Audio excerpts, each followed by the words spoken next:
tập mưa nó làm đọc từ nhưng mà chỉ vẫn tân miền màn đâu đây rất mà đâu thì phải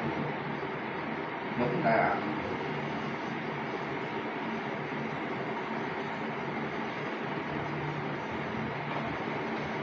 không kiện hát ngồi không phải ông đó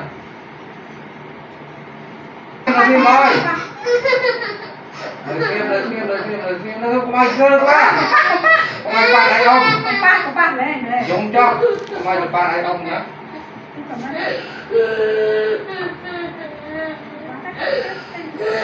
dùng không mỏ đâu không dùng mùi nữa ui còn là con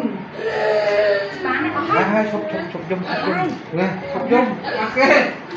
thầy ra rồi nhá dù hai chỗ yên đây không và ông mưa nó kia ông lên kia mùi không dùng mới còn mưa rồi này nó con nữa chứ nghe không dùng đúng không